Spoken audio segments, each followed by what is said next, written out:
ইসলামের ইতিহাসে গুরুত্বপূর্ণ একটি যুদ্ধ হলো উহুদ যুদ্ধ। এই যুদ্ধের প্রথম দিকে মুসলমানদের বিজয় থাকলেও শেষ দিকে কিছুটা অসতর্কতার কারণে বাহ্যিকভাবে পরাজয় হয়েছিল। অনেক সাহাবী শহীদ হয়েছিলেন, তবে এই যুদ্ধ সাহাবীদের জীবনে ব্যাপক প্রভাব রেখেছিল। তারা এই যুদ্ধের পর থেকে আর কখনো প্রিয় নবী সাল্লাল্লাহু আলাইহি সাল্লামের কোনো আদেশ পালনে কোনো ধরনের অবহেলা করেননি। এই যুদ্ধটি সংগঠিত হয়েছিল তৃতীয় হিজরি শাওয়াল মাসে। যুদ্ধের প্রেক্ষাপট তৈরি হয়েছিল বদর যুদ্ধে মুসলমানদের কাছে শোচনীয় পরাজয়ের পর মুশরিকদের প্রতিশোধ পরায়ণ মনোভাবের কারণে। বদর যুদ্ধ পরাজিত মুশরিক বাহিনী প্রতিশোধের জন্য মদিনায় আক্রমণের প্রস্তুতি নিল। 3000 সৈন্য নিয়ে তারা মদিনার দিকে রওনা হলো। সৈন্যবাহিনীতে ছিল 700 বর্ম, 200 ঘোড়া ও 3000 উট। যুদ্ধে পুরুষদের উৎসাহ দিতে 14 জন নারীকেও সঙ্গে নিয়েছিল তারা।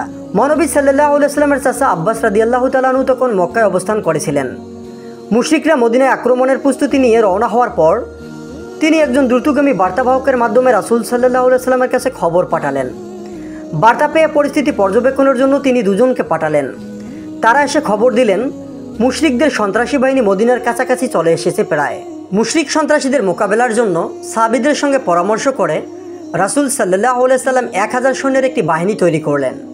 তাদের নিয়ে মদিনার বাইরে প্রতিরোধ গড়লেন। যুদ্ধ শুরুর আগ মুহূর্তে মুনাফিক সর্দার আব্দুল্লাহ ইবনে উবাই ও তার মতো আরও 300 জন তালবাহানা করে যুদ্ধ থেকে সরে দাঁড়ালো। এ কারণে মুসলিম সৈন্য সংখ্যা মাত্র 700-তে গিয়ে দাঁড়ালো। 3000 বাহিনীর বিরুদ্ধে মাত্র 700 জনের লড়াই। তবে সাহাবীরা মনোবল হারালেন না, আল্লাহর উপর ভরসা করে পুরোদমে প্রস্তুতি নিলেন। মুনাফিকরা যখন তালবাহানা করে যুদ্ধ থেকে নিজেদের দূরে গুটিয়ে রাখছিল, ঠিক তখনই ইমানের বলে বলিয়ান 2 কিশোর সাহাবী উপস্থাপন করলেন এক অভূতপূর্ব দৃষ্টান্ত। যুদ্ধে অংশগ্রহণের জন্য তারা রীতিমতো প্রতিযোগিতা শুরু করলো। মদিনার বাইরে এসে সৈন্যদের যাচাই বাছাই করা হলো। এমন সময় সৈন্যবাহিনীতে অংশ নেওয়া অল্প বয়স্ক বালক ও কিশোরদের ফিরিয়ে দেওয়া হলো। কিন্তু রাফে ইবনে খাদিজ ও সামুরে ইবনে জুনবুদ নামের 2 কিশোর সাহাবী ফিরে যেতে রাজি হলেন না। ন্যায়ের পক্ষ নিয়ে অন্যায়ের বিরুদ্ধে যুদ্ধে অংশগ্রহণ নেওয়ার প্রবল আগ্রহ ছিল তাদের মনে। রাসূল সাল্লাল্লাহু আলাইহি সাল্লাম যখন বললেন, রাফে তুমি ফিরে যাও, তোমার বয়স অনেক কম, তখন তিনি যুদ্ধে টিকে থাকার জন্য কৌশল অবলম্বন করে পায়ের পাতার উপর ভর করে দিয়ে উকি দিয়ে দাঁড়ালেন, যেন তাকে লম্বা মনে হয়। এমন আগ্রহের কারণে তাকে যুদ্ধে অংশগ্রহণের অনুমতি দেওয়া হলো। তার যুদ্ধে অংশগ্রহণের অনুমতির বিষয়টি লক্ষ্য করে মদিনায় ফিরে যেতে অস্বীকৃত জানালেন তার সমবয়সী কিশোর সাহাবী সামুরে ইবনে জুনবুদ রাদিয়াল্লাহু তাআলা আনহু। তিনি বললেন, তাকে যুদ্ধে অংশগ্রহণের অনুমতি দেওয়া হলে আমাকে অগ্রাধিকার ভিত্তিতে অনুমতি দেওয়া উচিত, কারণ আমরা দুজনে কুস্তিতে অংশ নিলে তাকে আমি ধরাশয়ী করে ফেলব।